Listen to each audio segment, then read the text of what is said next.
Buenos días, profesor y compañeros. El día de hoy yo voy a hablarles acerca de la teoría de la dependencia en su vertiente marxista.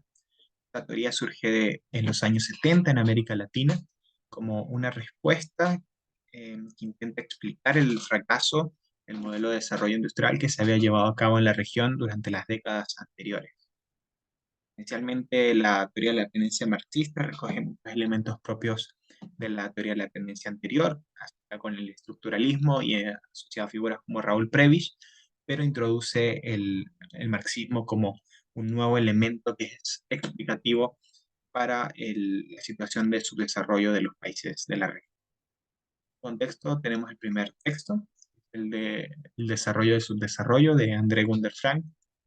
En este texto, Gunder Frank rechaza la visión burguesa de la historia y rechaza esta visión del progreso lineal, ¿no? En este sentido, él dice que la equivalencia entre subdesarrollo y no desarrollo es, es equivocada, que por el contrario el subdesarrollo no es un estado anterior al desarrollo, sino es una etapa que es inherente y necesaria al desarrollo histórico del capitalismo. El desarrollo y el desarrollo coexisten, no son situaciones o etapas históricas que se anteceden a la una a la otra, sino que son dos caras del mismo proceso histórico y económico. Debe a que la división internacional del trabajo estructura una dinámica entre los centros dominantes, que son las metrópolis, y las periferias dependientes, que son los satélites. Esencialmente, esta dinámica se basa en un proceso de explotación, en donde las metrópolis extraen el excedente económico de los satélites, ¿no?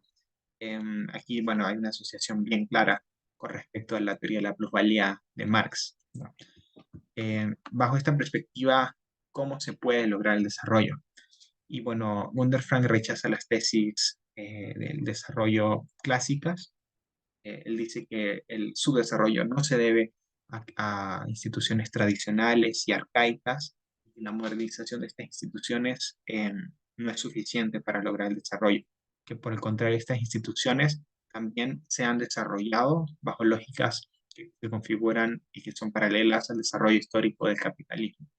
Cita a los latifundios en América Latina como un caso de estos, que precisamente para él se desarrollaron así por el crecimiento y la expansión del comercio a nivel internacional.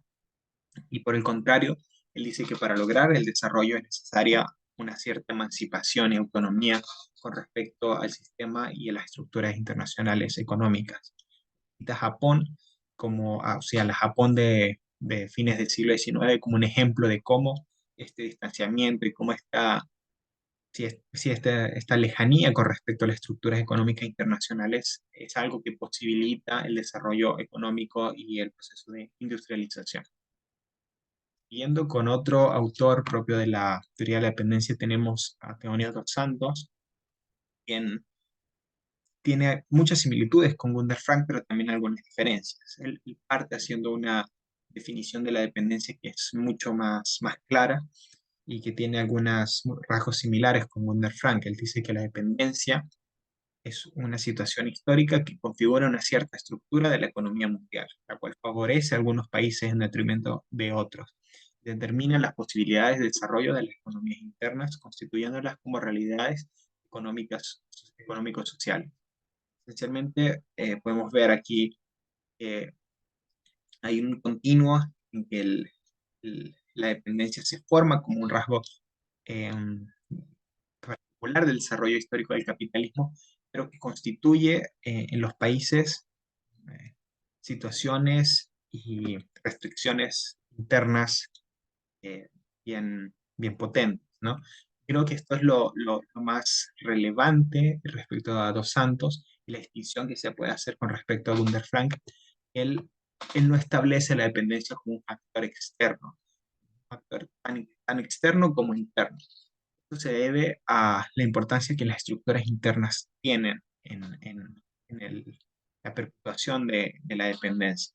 Y es que para Dos Santos, eh, a la existencia de sistemas de explotación externos se le complementan sistemas de explotación internos. Hay una alineamiento entre los intereses de la clase dominante interna y la clase dominante externa.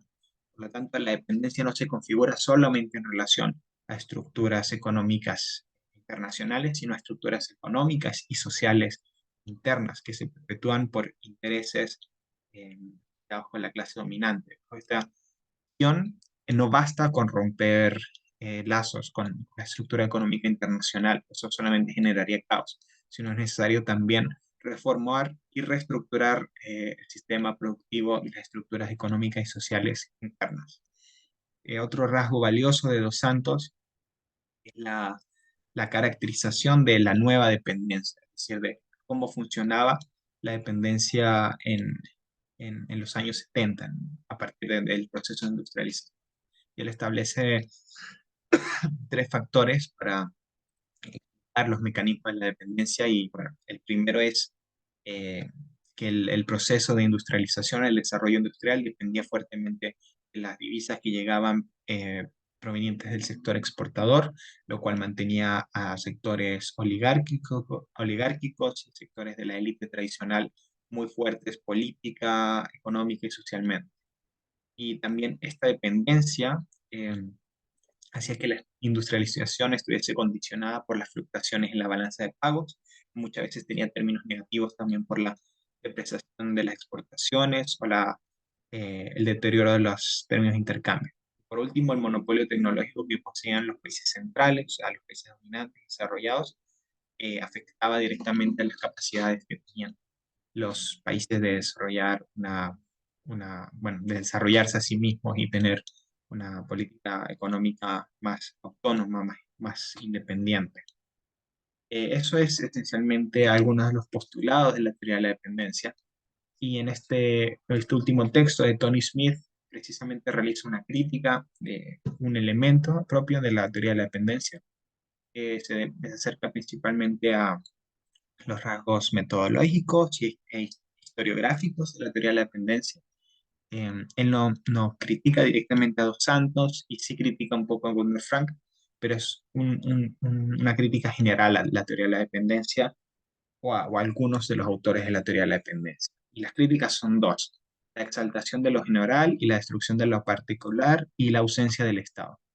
Para Smith, esencialmente, la perspectiva historiográfica de muchos teóricos de la dependencia han privilegiado las explicaciones basadas en la estructura internacional y ha habido un descuido respecto al carácter interno de los países subdesarrollados. Esto quiere decir que muchas veces se han ignorado estructuras y procesos sociales y económicos anteriores o paralelos al desarrollo del capitalismo, y está privilegiado precisamente estas estructuras internacionales y estas estructuras o estos procesos de desarrollo histórico eh, generales en contra de los procesos particulares de los países. Y en este sentido se encuentra la crítica que hace Smith de cómo los teóricos de la dependencia han ignorado al Estado, que él plantea que es una estructura organizacional esencial para los países y que es fundamental para explicar el desarrollo de los países. Que precisamente en la teoría de la dependencia se encuentra siempre, bueno, no siempre, pero se encuentra bastante ausente. Y esto se debe a que muchos, o sea, los teóricos de la dependencia han desplazado muchos de los conflictos sociales, muchas de las estructuras sociales, políticas, que son distintas a al conflicto de clases. Esto sería un problema quizás de la teoría de la dependencia, pero también del marxismo en general. Entonces, como conclusión, tenemos que la teoría de la dependencia, bueno, es una teoría que busca una respuesta a la crisis teórica o intelectual que había surgido en los 70 a partir del fracaso del modelo de desarrollo industrial en América Latina. Busca generar un marco que sea específico para los países subdesarrollados, que parta de una crisis al capitalismo. Sin embargo, algunas perspectivas historiográficas de estos autores abren algunos espacios para la crítica debido a la falta precisamente de una consideración más amplia, de elementos más empíricos y de evidencia empírica que sea más sustancial. Y bueno, ahí está las referencias bibliográficas y eso sería la teoría de la dependencia.